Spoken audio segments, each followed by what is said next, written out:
Stay inside the game on News Talk 106 to 108. Yeah, you're welcome back. Joe Molloy with you on Off the Ball this evening. Keith Wood. Hey Joe, how are you doing? Good. I was watching you over the weekend in a totally harmless, politically correct, from a distance kind of way. Okay, you're not stalking me, no. No.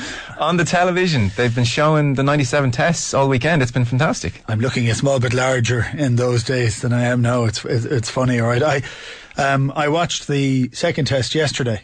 And I've watched it maybe once or twice in the last 16 years. That's incredible. So it was for something that you must get asked about and talk about so much. I do. I'd like to say I remember it, but I don't really remember any of the matches, an awful lot of the detail of it. But I do remember the emotions of it. Yeah. And actually, some of the things I remembered were entirely wrong, which is kind of funny. But the emotions and I think the pain, actually, of that game and the unbelievable fatigue. All encompassing. I was just shattered, and actually I could see it on my face on a couple of occasions when I just looked like I was going to projectile vomit on the field. Well, they've been doing these kind of Lions Legend series, and Martin Johnson has been on quite a bit over the last couple of weeks, these segments, and they show a clip where you boot a ball down the touchline and sprint after it. You're the only lunatic running after it, and it goes out for touch and it's booted away by a South African. You're fit to fall over. I mean, I was telling Jerry on the phone, I wondered how you would throw the ball back in. I actually think that was the best throw I ever threw in international. I threw lots of bad ones, but that was the best one I threw, because I remember the ball was just popped out at the end of the ruck, and we were just outside our 22, and I picked it up and kicked it. And I remember, and it is in slow motion, the realisation I now had to run after it. And I put everything I had into it. And Joubert, I think, got the ball, and he kind of either walked into touch or kicked it into touch. If he'd sidestepped me, I was going to fall over anyway. I mean, I was able to run, but I was barely able to stop. And it was actually the hardest throw I ever had to, to try and calm myself down, to listen to the throw, to get it to the spot in which I wanted it to. And it was 2 rucks later, Gus got the drop goal. So it was kind of cool. It's kind of an inspirational moment, though, when a guy empties himself in front of teammates. I mean, you see other guys doing that and you think, geez, well, if he's doing that, I should really up things if I can at all here. Well, I watched that yesterday. And this sounds totally ridiculous, but I was nervous. No, I know what happened, but I was nervous, and I was looking at the effort that was put in by Delalio in the last 10 minutes of that game was just off the chart. Scott Gibbs, you see him like an exocet going across, suddenly cutting somebody down. The effort was truly phenomenal. And even I was looking, Neil Jenkins was playing at full-back, a position he didn't like, absolutely out of position, didn't play particularly well. He got bombarded. Henry Honeyball just kept launching these balls miles into the sky on top of him under huge, and he struggled really, really badly with it and banged over 5 from 5 the same day. When his confidence had to be very low, and the one thing that we needed him to do better than anything else, he did it perfectly. I mean, the ball never deviated from the centre point for that whole thing, and that's amazing stuff. Yeah, it all smacks of amazing team spirit. It was great team spirit, but I'd go back to the pain almost of it. We were beaten up and down the field that day. We were so far and away the second best team on the pitch, and we were just we're beaten off the park for the whole second half. Yeah.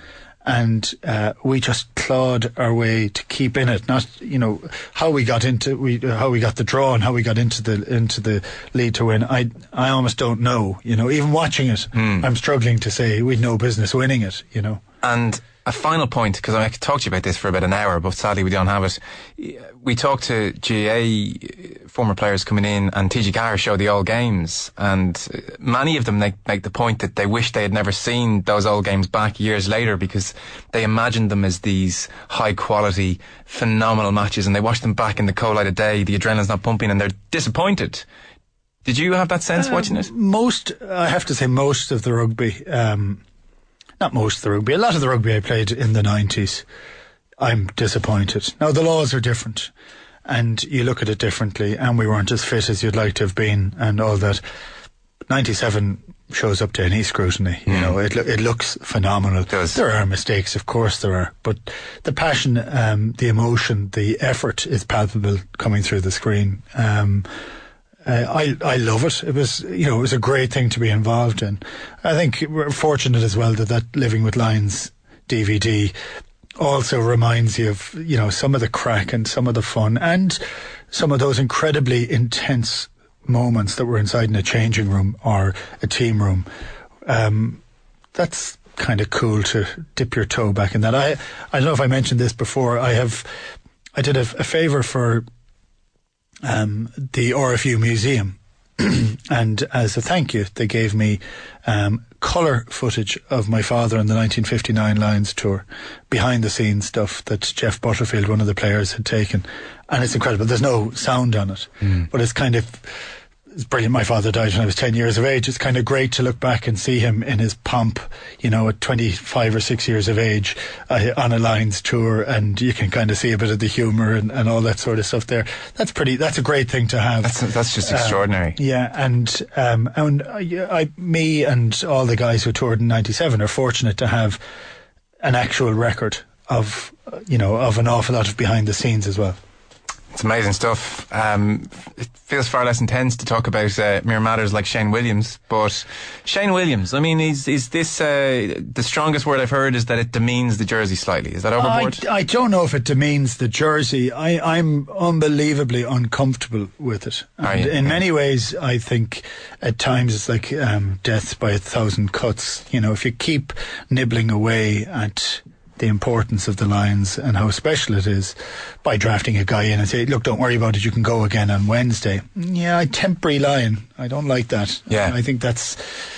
I don't know if it demeans it, but it's not right.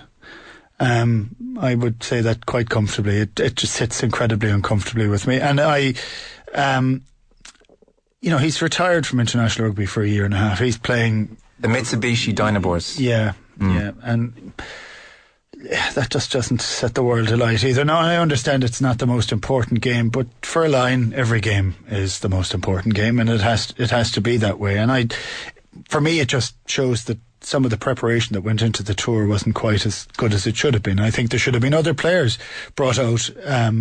They put a limit at 37, and I'm not saying they needed to have 47 like Woodward had. But you had only 2 out halves, so if there's any injury at all, you have to make certain. There was only 1 inside centre, and a lot of the other guys went out injured. So they knew they were injured, and they knew you were going to get injuries. That invariably it happens, and just for the want of bringing an extra couple of players, mightn't have stretched it quite as much. I don't know if you've seen, Gatland has subsequently admitted they got it wrong. They came out too short. Oh, I didn't. Yeah. No, I know he said he'd like to bring an awful lot more. I don't know that I necessarily agree with that either. I would say that, and I said it actually, I came back from the tour in 2001, and I said, we have to get rid of an awful lot of these midweek games. Because what the Lions used to do in the past, and we did it a little bit in my time, but all the previous tours did, they did a huge amount of almost promotion of the game to the community and the areas where they were, going to schools and hospitals and stuff like that, which is actually very important. I know people say, that's kind of just doing it for the cameras and stuff like that. No, it isn't. There can be a great benefit to it, and I don't know that you need... Yes, you can be gone for 6 or 7 weeks, 7 weeks and play 7 games, 3 of those tests have 4 matches. Yeah, I think you could do that. You don't need to have such a huge squad then. But the way rugby has gone now, 2 matches a week, no. It just doesn't work. 2 matches a week if you're fully fit and fresh, but these are after guys who've been playing for 10 months. Yeah, and I'm just seeing the injuries stack up. George North, the lines on George North are confusing. Gatland was quoted as saying he's less than 50-50 for the test. Sky Sports News out there earlier on today are saying he did a bit of light training today and he has a chance. If we were to say for a second that North doesn't make it and Cuthbert is on one wing, are we then looking at Zebo versus Sean Maitland for the other wing? I think it looks like that, but they're also saying that, you never know, Tommy Bowe might be back, which Yes, you could play with a plate in your hand. You could. You know that you'll come in for a bit of special attention if you have. Giant bullseye sign, I would think. And I thought Zebo came out. He looked very eager to do work. Wasn't afraid of it. No, he wasn't. I don't think that's in his nature. Yeah. And he is cocky in a really nice way, you know, and he loves it. Because Keith Earls, maybe 4 years ago, as wonderful a guy and player as he is, it's almost a nice quality in a way, but he understood the enormity of it, and he was aware of it, and it maybe affected him slightly. Maybe, but Simon is like a free spirit, you know, and I thought he should have scored the try. He was holding the ball in the wrong arm, and he probably should have dived a little bit earlier, and that was a little bit rusty. Yeah. But he was looking for it, and actually the Lions looked more comfortable with a guy who was looking to take the ball at first receiver to be a playmaker instead of just waiting for the 10 to do that. And I thought that was impressive. Maitland, you know, in many ways, I thought I know Zebo should have gone ahead of him. I felt that Maitland was a very unusual choice. And it's not just because Zebo's Irish. He's just the sort of guy that would relish the opportunity of the big time. And I thought he might have done very well. That would be interesting. He's not around an awful long. He's trying to get up to speed, and that's the big difficulty for the Lions on this whole trip, is how up to speed do they get. And the forwards look properly up to speed, because there's been a couple of hard battles, physically up to speed, not in scrummaging. They haven't been tested yet in the scrums, and that's something that they will have been working incredibly hard on. But for the backs to get up to speed, nobody has pushed against them in defence. They haven't been challenged. They've had time on the ball. They've had time to get their hands through whatever moves they want to do. You have a bit of extra depth, lovely, interesting running angles, because you have an extra yard of space. It'll be hard for them to get up to speed. That's kind of an uneasy feeling for Warren Gatland, I would suspect. It is. I find it uneasy for me looking from afar. You hope that they're training to that level of intensity, but it becomes hard to train when you have a match tomorrow. Yeah. And maybe that's then where the Shane Williams comes out of it. I still don't like it. I do understand it. Wanted to get your thoughts on the back row situation, because the team named for tomorrow, O'Brien, Topuria and Faletau, has everybody assuming it is Heaslip with Warburton and Croft alongside him. Which I think is a pretty good assumption, yeah. I would say. There's Lydiot is a big favourite of Gatland, but I don't know that they can put him in there. I actually think they get good balance, and they'll have good line-out balance with Croft there, especially. I'd love to have seen O'Brien play number 8 tomorrow. That's the one I thought I'd like to see. I'd like anyway, it's a pet thing that I like him as a number 8, and I'd like to see him there. I think Heaslip has done incredibly well in the last 6 or 8 weeks of the season. He really, really has. Having not played well, he said he's playing the same. He's not, and he's playing a lot. Because he'll get very angry if he hears you saying that. Well, sure. but I mean, he feels very strongly that he's played very well and fulfilled his role, that he's been asked of. Yeah, I would say he's played. I think he's played well as a player, but maybe as a second row, not as a number 8. And you need more of him. I think he's shown an awful lot more, but he's been playing against teams that are not, of the calibre of an international team. So, but his confidence is up. Yeah. And to be honest with him, and he got the Lions in 2009, and he's getting it so far. You can't fault him. And he thrives on it. Yeah, you can't. And I want to see him. I expect him to be picked, and I want to see him have a real proper cut. Because he has done on this tour, and he has done at the in the last, the dying parts of the season.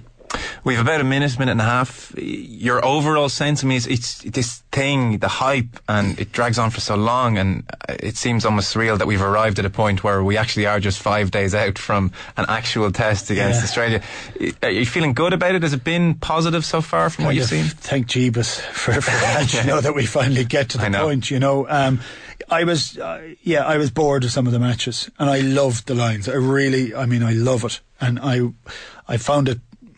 It's hard to watch when some of the guys just aren't good enough, and I think it's hard from a player and I was arguing with Trevor Hogan on air a couple of weeks ago, and he was saying, well, the guys will be happy enough for an easy game. No, they won't.